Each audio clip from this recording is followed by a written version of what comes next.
आता त्यानंतर जर आपण बघितलं की सप्तमात जर रवी असेल तर काय होतं असं. सप्तमात जर रवी असेल, सप्तम भावापासून काय बघतो आपण? विवाह बघतो, जोडीदार बघतो. जोडीदार, वैवाहिक सुख, व्यवसाय व भागीदारी या गोष्टी आपण सप्तम भावातून बघत असतो. आता सप्तम भावात जर रवी असेल तर जोडीदार हा तांबूस, गहू वर्ण आणि कमी बोलणे, मानी, अहंकारी, गर्विष्ठ आणि चांगल्या आणि मोठ्या घराण्यातील असलेली व्यक्ती आपल्याला बघायला मिळते. आता जे रवीचं जे कारकतत्व आहे किंवा रवीमुळे माणूस कसा असेल, त्याचं शारीरिक वर्णन कसं असेल, हे आपण प्रथम भावामध्ये ज्यावेळेस रवी होतात त्यावेळेस केलं होतं. तर तसाच जोडीदार आपल्याला जर सप्तमामध्ये जर रवी असेल तर हा आपल्याला मिळताना आपल्याला दिसतो. म्हणजे थोडक्यात जोडीदार हा तांबूस, गहू वर्ण, म्हणजे जास्त गोरा नाही, जास्त काळा नाही, कमी बोलणारा, मानी, अहंकारी असतो, गर्विष्ठ असतो, त्यामध्ये इगो असतो आणि चांगल्या आणि मोठ्या परिवारातील असतो. म्हणजे मुलगा जर असेल तर मुलगी मोठ्या परिवारातील भेटते आणि मुलगी जर असेल तर मुलगा हा मोठ्या परिवारातून भेटतो. म्हणजे प्रथम भावामध्ये जे आपण वर्णन केलं होतं व्यक्तीचं, त्याच वर्णनासारखे पती किंवा पत्नी आपल्याला सप्तम भावामध्ये रवी असताना मिळतो.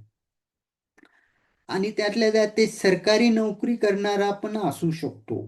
असा जो जातक आहे तो सरकारी नोकरी करणारा पण असू शकतो. हे आपलं हे विवाहाच्या बाबतीत झालं. अ, त्यानंतर सामाजिक कर्तव्य पार पाडतात असे लोक जे असतात, सप्तमात रवी असतात, ते सामाजिक जे कर्तव्य असतं ते पार पाडताना दिसतात. पण पुरुषांना वैवाहिक सुख साधारण मिळतं. सप्तमात जर रवी असेल तर साधारण वैवाहिक सुख हे आपल्याला पुरुषांना मिळताना बघतं.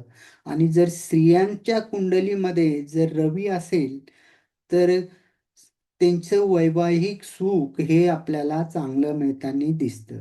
म्हणजे थोडक्यात इथे आपण असा पण विचार करू शकतो, सप्तमात रवी म्हणजे राजाच.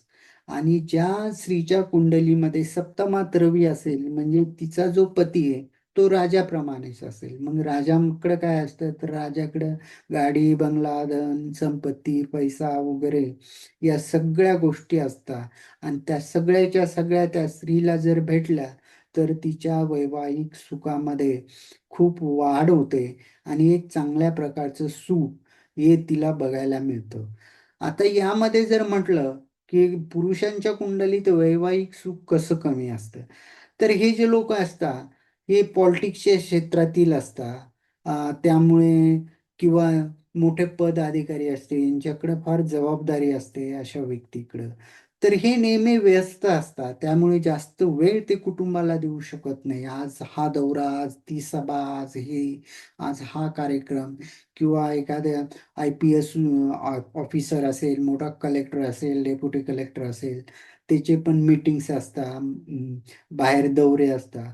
तर यामध्ये ते घरासाठी जास्त वेळ देऊ शकत नाही. आणि वेळ देता न आल्यामुळे त्यांच्या वैवाहिक सुखामध्ये कुठेतरी आपल्याला कमीही जाणवते.